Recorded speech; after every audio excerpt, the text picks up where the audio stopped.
Yeah, I know this looks a little weird, but I'll get used to it. So, yes, I'm recording with my new phone now because my old phone is completely fried, and, yeah, I didn't ask for this.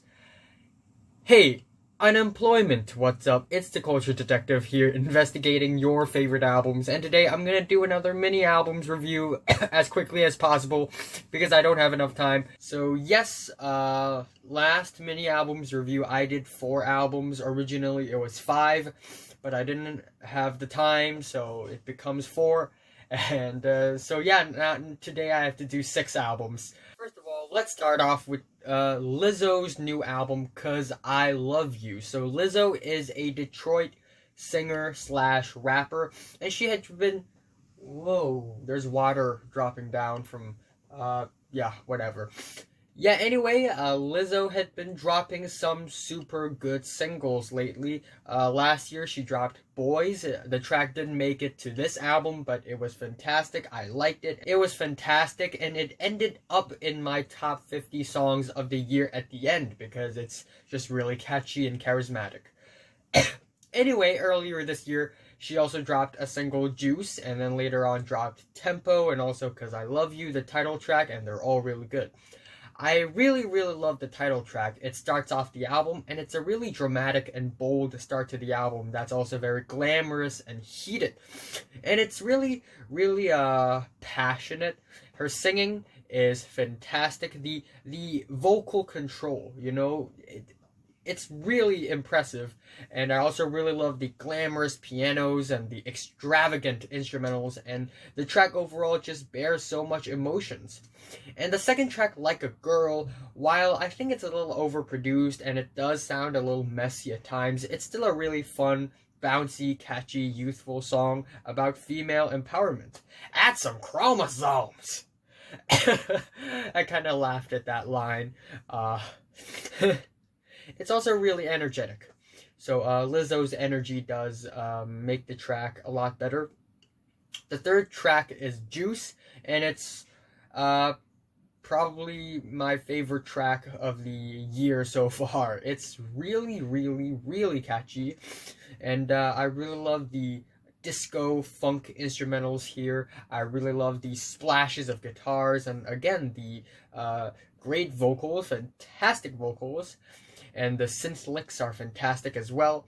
And overall, the song is it's just such a feel-good jam. It makes anyone who listens to the song feel confident about themselves, and I love it. I also love how playful and braggadocious this track is with the spoken bridge as well, which is giving the track way more personality. The fourth track is titled "Soulmate," and similar to the track "Like a Girl," I think it's overproduced, and it's yeah. Even though "Like a Girl" is overproduced, it's catchy. But the track "Soulmate," it's just not catchy, and yet so messy. And the vocals, they feel a little sterile and a little too clean. And the vocal layers, they become awkward. So the whole thing just don't add up. And it's, yeah, it's just a little too slick and glitzy, glassy. And the overall lyrical concept of the track is about self-love, and it's just kind of weird. The next track, "Jerome," is a little better though. It's a nice ballad where she kind of talks about a relationship where she was like, leaving a relationship because she wants the other person to, grow up and mature, I guess. And I really like the track, actually. I love the chunky drums and the very stunning vocals. And while I like the very freaky Prince-esque vibe of the track "Cry Baby" and its bright synths, I think the track overall just feels a little too simplistic, and it feels a little too slick and drunken, and a little too, not a little too, but like has this awkward 90s throwback quality to it that just makes it feel awkward. So yeah, not a huge fan of the track. But the next track, "Tempo," is a pretty nice, low-key rap banger song featuring Missy Elliott, who's fantastic. And I really like the lyrics because they're really sticky and really funny. And then we have the track, "It's Exactly How I Feel." and it's actually a pretty annoying track. I think the track is a little bit messy. Sometimes it's just these shouty, screamy refrains, and sometimes it has these group vocals, and sometimes it has this. Not sometimes, it just has this beat break where it's just like a little oddly placed. And Gucci Mane's on the track, and you know his feature isn't really all that great. And we have the track "Better in Color," which is a song about racial acceptance, and I like the lyrical topic of the track. You know, and the track is just okay. I think instrumentally speaking, it's not really all that great. But I still like the fact that this track brings some positive vibes. I actually like the penultimate track here with some rich, beautiful pianos and some gorgeous choir vocals. Great vocals from Lizzo herself as well. And it has a trap beat, which does sound a little odd at first. But I think the track overall is this really beautiful, gorgeous, underwhelming track that's just a really, really nice finish to the album, except this track isn't really the finish. We have another track for the ending. Heaven Help Me would be a great ending, but then we have Lingerie, or Lingerie, and it's this weird, quiet, awkward song about sex. It's really quiet, it's really low-key, and the vocals are just really monotone, and it's a pretty boring track. A boring song about sex, imagine that. So yeah, while there are more hits than misses in this album, I still like a majority of it, I guess, but still, I wish that her next album would improve. And, yeah, I'm also going to talk about that tweet that she made, where she basically says that all people who review albums not making music should be unemployed. And that is a bullshit tweet. Total disagree. But still, I think the album's okay. I'm giving this album a 7 out of 10. Just a light 7.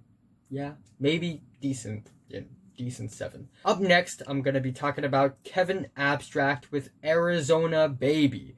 So Kevin Abstract is the leader of Brockhampton, which is one of the most popular pop rap boy bands of the past couple of years.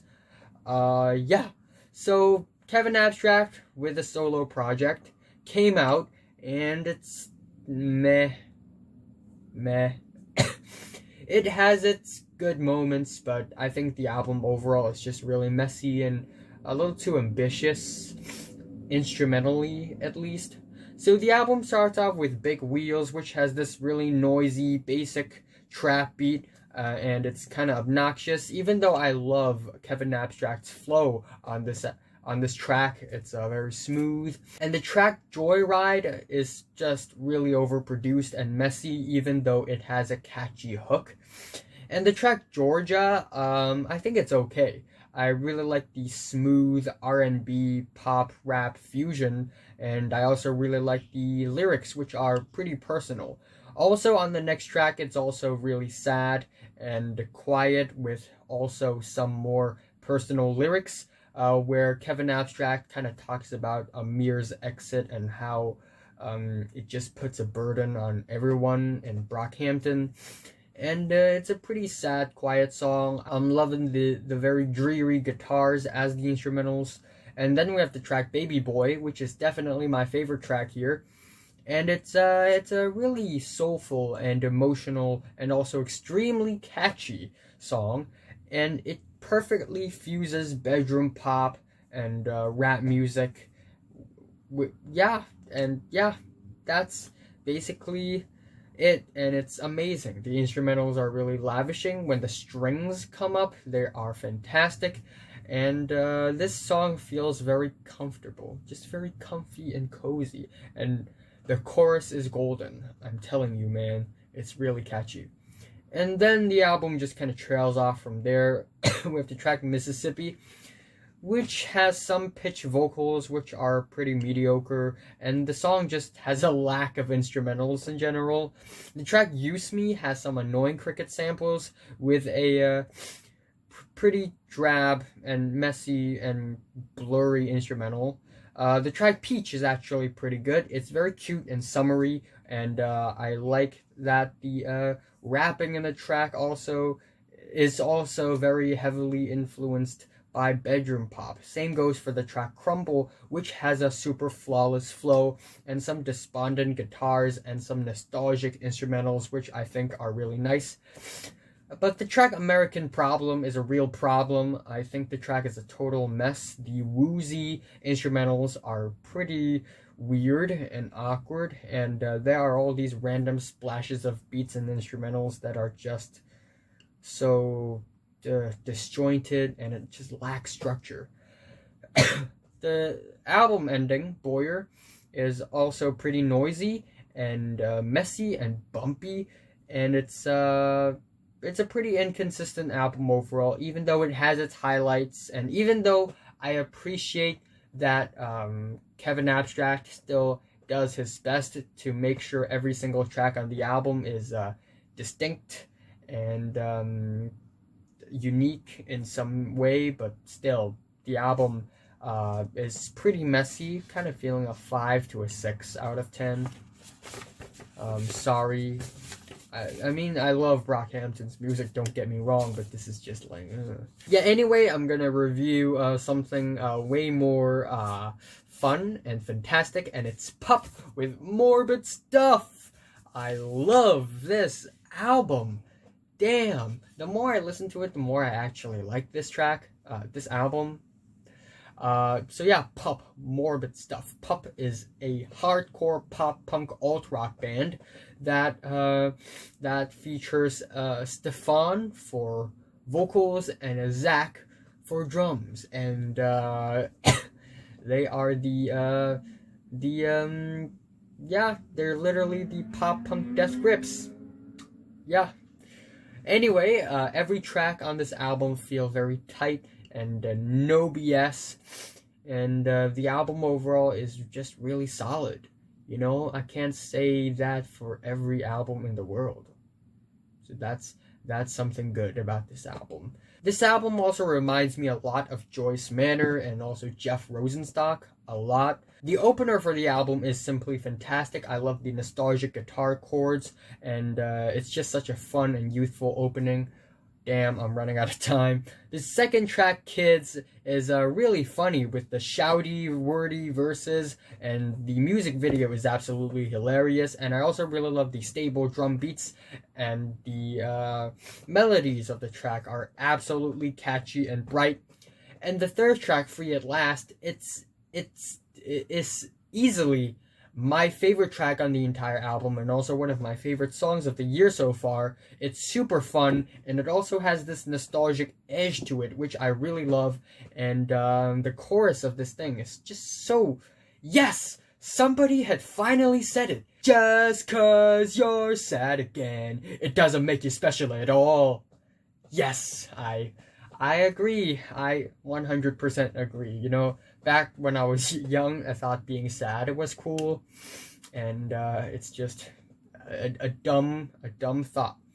Anyway, the fourth track, See You at Your Funeral, is a really petty and cynical pop-punk song. I must say, pretty cynical for a pop-punk song. I also really love the punchy drum beats here. The track Scorpion Hill has a more country rock vibe to it, which is amazing, and the drums, they are just rolling along really fast, and they're syncopated, and they're pretty interesting. And I also really love the super catchy chorus. This track Closure, I think it's okay first half. It's pretty simplistic, but in the second half, it just breaks down into this slow, spacey punk rock section, and it sounds pretty interesting, and it has a grand ending, so that's pretty nice. The track Bloody Mary, Kate, and Ashley has some wild twangy guitars and some super violent, bloody, satanic lyrics, which are pretty hilarious for a pop punk track, and I think the writers of the song are pretty self-aware of that, so in some ways it's kind of like a parody of a bloody goth rock track. And the hook is incredibly catchy as well, and the group vocals, they are really exciting and energetic. The track Sibling Rivalry is fantabulous. It's also very cynical and petty, but also extremely funny, and I just love how catchy it is. I forgot the lyrics. And the track Full Blown Meltdown is just wild. It's heavy, it's raw, and it's very sludgy. It's borderline metal. The vocals are basically screaming, okay, hardcore screaming. And it's like High on Fire, but if it's covered by pop punk band. And the track Bare Hands is a pretty straightforward, catchy, and bright pop rock track.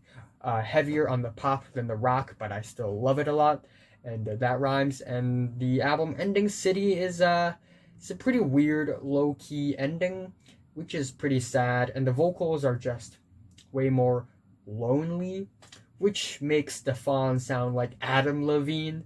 But I think it's still not terrible. It's just a weird little ending to the album, but still, overall, the album's fantastic. I love it a lot, and I'm feeling an 8 out of 10, solid 8. And then we have Billy Woods and Kenny Segal with Hiding Places.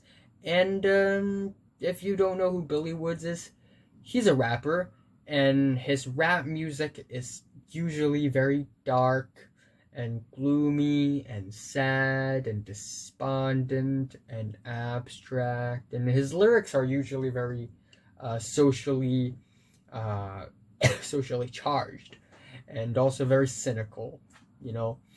So yeah, I wanted to review this album in the last video, but I didn't have time, so now I'm gonna talk about it. So yeah, this album actually reminds me a lot of Earl Sweatshirt's some rap songs, except this is way more dark and despondent and less choppy and euphoric. So we have the track Spongebob as opener, which has some lazy guitars and some thuddy drums. And we have Billy Woods kind of talking about how nobody listens to his music. So that's a pretty sad way to open the album. Psych, the rest of the album are even sadder. We have the track Steak Knives, which is essentially a track about getting the second place, and the delivery just gets crazier and crazier and less sane as the track moves on, and the instrumentals are just so drony and eerie and noisy. And the third track, Checkpoint, has more of a rock edge to it, and the synths are absolutely spooky. It's like Halloween is happening right now, and it's serious. And we constantly get these repetitive sound effects that's just getting spammed at our face. And it just creates this really weird, uncertain mood and vibe. That's just unsettling. And it has an explosive climax to the track as well. The track Spider Hole just furthers the concept of isolationism. Isolation is my pride. Isolation is used to be my pride, but now I fucking hate it. Anyway, it has some drony and gorgeous instrumentals, and that are also really dangling and cold-blooded. And the track Houthi actually has some warm and sweet flutes and some nice jazz chords, and I think the track overall is pretty fantastic. A Day in a Week in a Year has some super dark lyrical topics as well, with some soft, smooth pianos that constantly just wears out and fades out.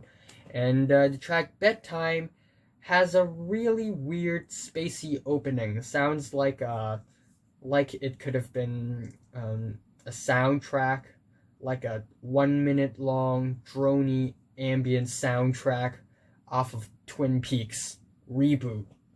Yeah. And the second half is more relaxed, but still, the song's just so unsettling and eerie. Crawl Space has some dry and snappy beats that are really weird, and the rapping flow style is a little more old school here, and it has a really weird beat switch into some bitter and worrisome guitars.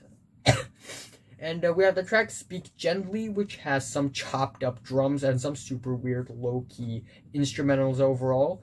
And the track Toothy is definitely the weirdest, the least comfortable track, and probably my least favorite, but shouldn't be, or maybe...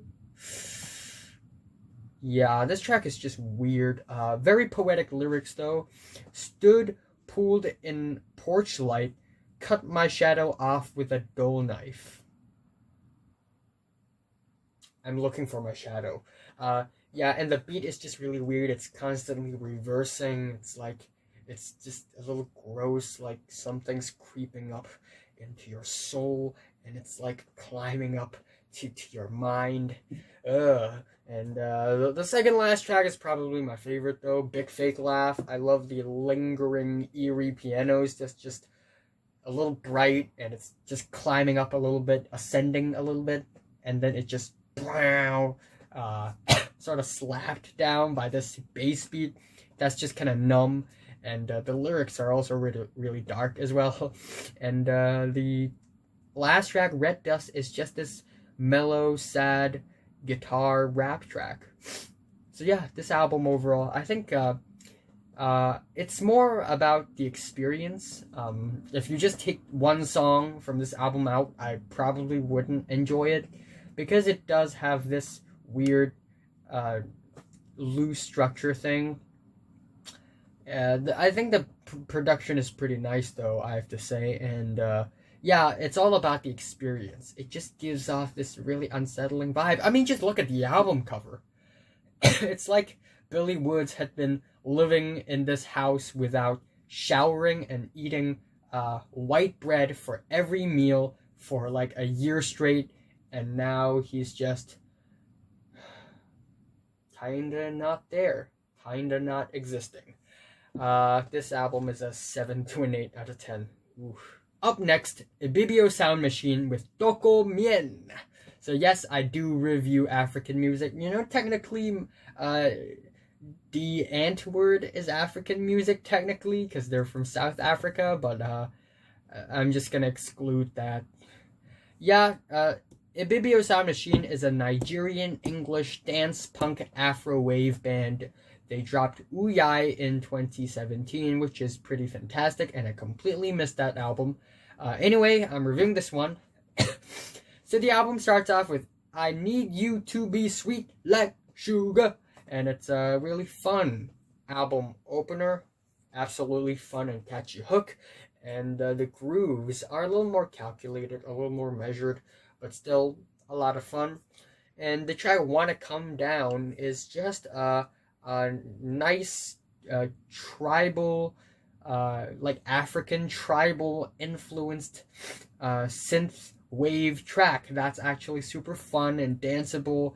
And yeah, by the way, the language spoken here, it's not African. African is not a language. Afrikaan is is South African, and also not Nigerian, because this is also not a language. It's Ibibio. Yeah. So yeah.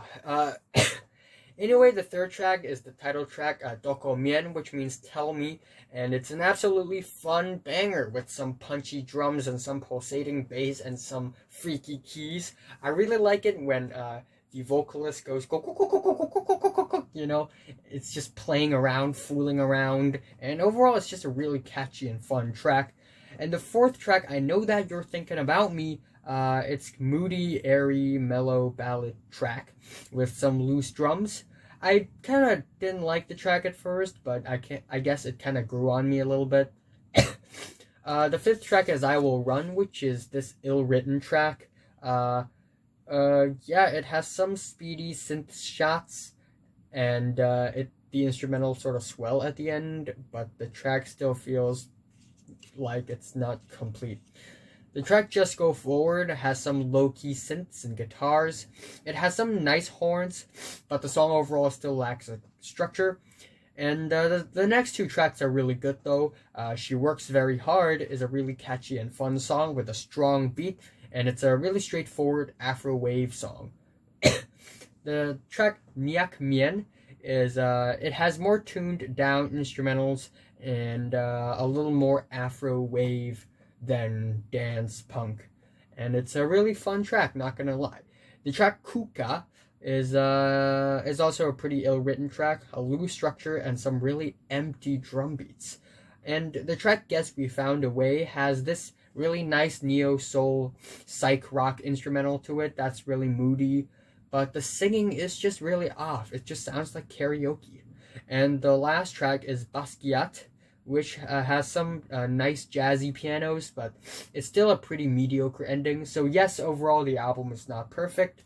It's far from being perfect, actually, but I still love a good deal of the tracks here. So yeah, I'm also giving a 7 on this album, for this album. Yeah. Anyway, I've been waiting for a long time to shit on a bad album, so here we go. Garbage album 2019. I've been looking for bad albums for a very long time now, so here we are.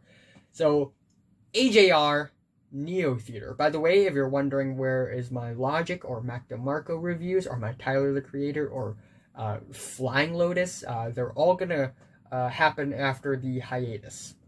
Yes, there will be a hiatus. Spoiler alert. Anyway, AJR Neo Theater. This album sucks! Similar to The Click, which I think is equally as bad as this. AJR makes some of the whitest music I've ever heard. And, yeah.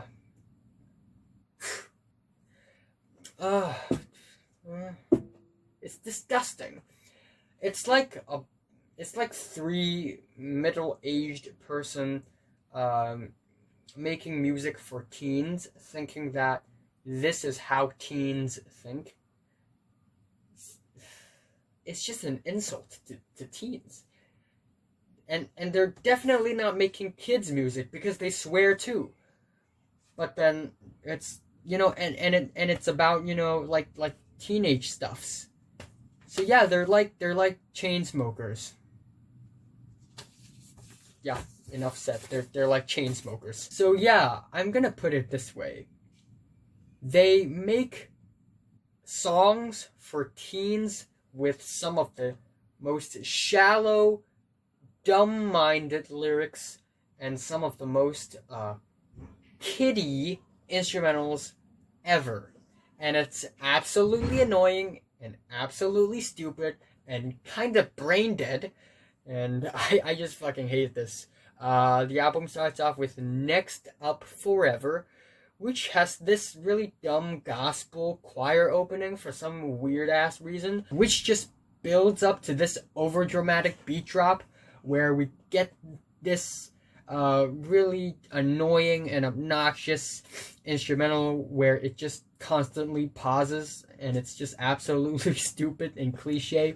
The track Birthday Party is just absolutely dumb. There are some clarinet lines, and it's just like, it's just kids' music with some teenager topics, and executed in the most shallow way possible.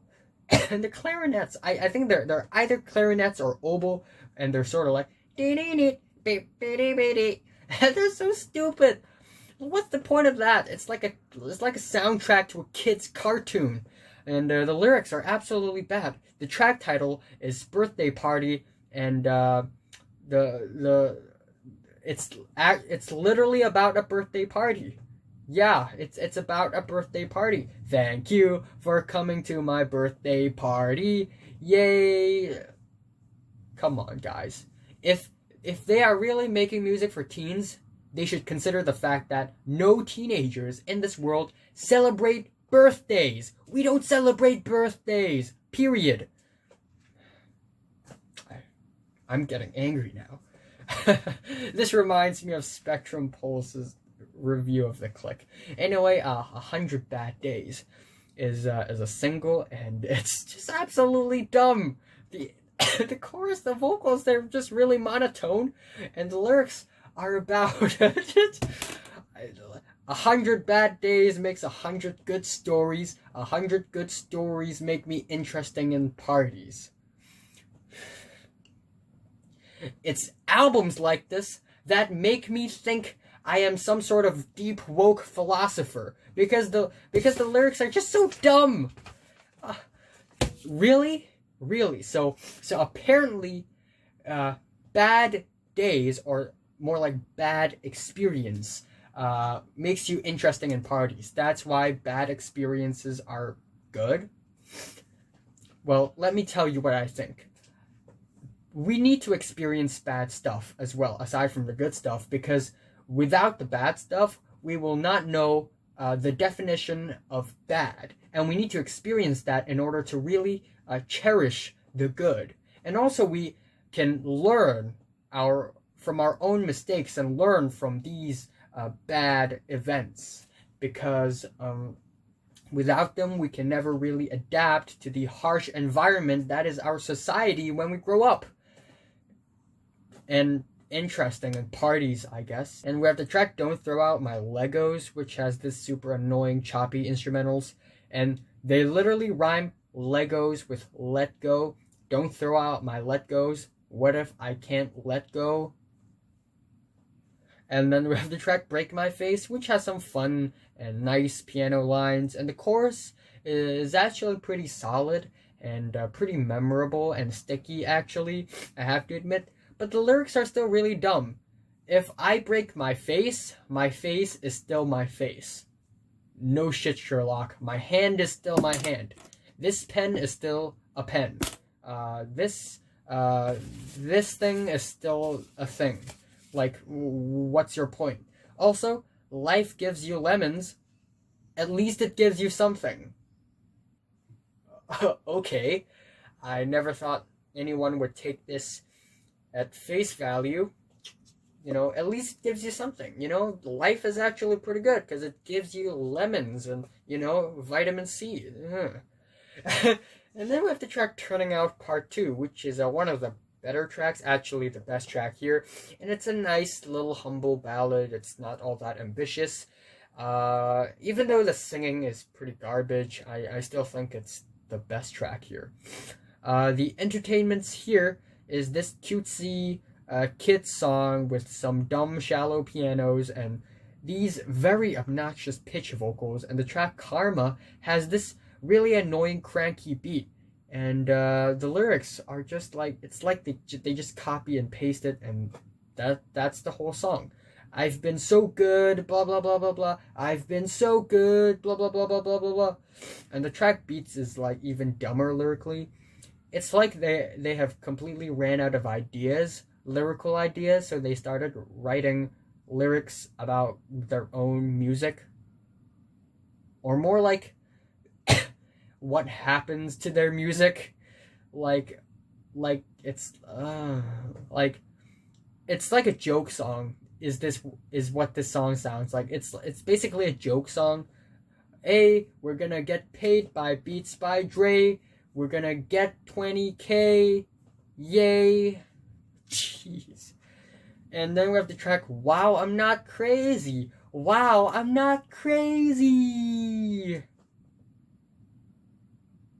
Garbage group vocals. And the track Dear Winter is basically this stereotypical 13-year-old rich boy ukulele song, which tries to be this very touchy-feely, you know, intimate track, you know, ha ha ha, you know, life. And the finale is the last song is titled Finale. Can't wait to see what you do next. And it has a pretty nice, smooth, windy opening, I guess, but the verses are lackluster, and the choruses, again, just over dramatic. I don't get it. So yeah, I just hate this album. It's cringy, it's dumb, And the lyrics, do they write this entire album's lyrics in 2 minutes? Yeah.